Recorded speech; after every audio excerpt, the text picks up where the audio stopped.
4-5 օր առաջ ես ասում եի, որ մենք կոնսեսիումի ճանապարհին ենք, բայց այսօր կարող եմ ասել, որ այդ կոնսեսիումը կայացած է։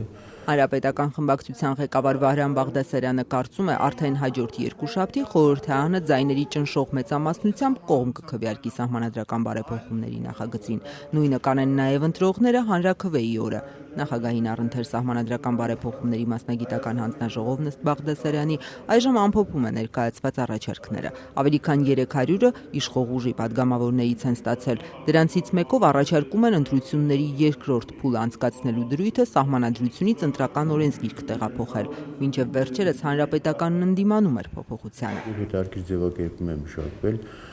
որ եթե առաջի փուլում ձևավորվում է կայուն մեծամասնություն, բնականաբար այդտեղ չի կարող լինել երկրորդ փուլի անհրաժեշտություն, հակառակ դեպքում կարող է լինել երկրորդ փուլ, որը թողել ենք ընտրական օրենսգրքին եւ ընտրական օրենսգրքի ժամանակ քաղաքական ուժերի հետ կաշխատենք եւ կունենանք այնպիսի տեսք, որը ինձ թվում է կբավարարի բոլոր քաղաքական ուժերին։ Վահրամ Բաղդասարյանն ասում էր, բազմաթիվ առաջարկներ են ներկայացրել նաև ընդդիմադիրները։ Աստիճանաբար, երբ որ քաղաքական բոլոր ուժերը գիտակցեցին, որ մայր օրենքի փոփոխություններին չմասնակցել,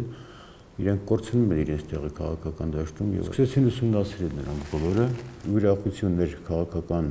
ոչ իշխանական ուժերին, պետք է ասեմ, որ բոլորը մտան բուռն քննարկման մեջ։ Մասնագիտական հանձնաժողովին գրավոր առաջարկներ ներկայացնողներից է ընդդիմադիր Ժառանգություն խմբակցության քարտուղար Թևան Պողոսյանը, բայց քվեարկության հարցում չի կողմնորոշվել։ Ամեն ինչ կախված է լինելու այն վերջի տեքստից, որը մեզ կբաժանվի կնայենք։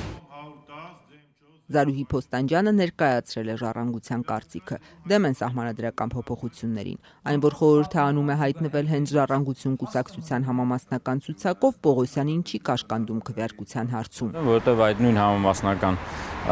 ցուցակի նախընտրական ծրագրում հենց գրած է, որ սահմանական բարեփոխումներ պետք է լինեն եւ այդ պահանջով ենք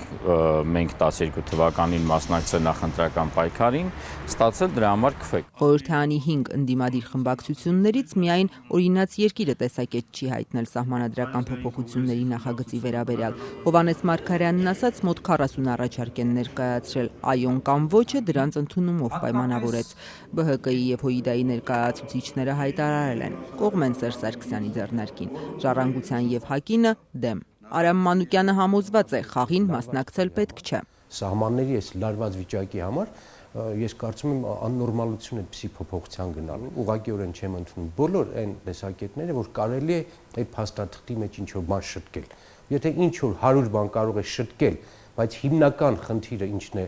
հանրապետականի եւ Սերժ Սարգսյանի իշխանության շարունակությունը մնում է, այդ դեպքում դու մասնակցում ես խաղի, բլեֆի։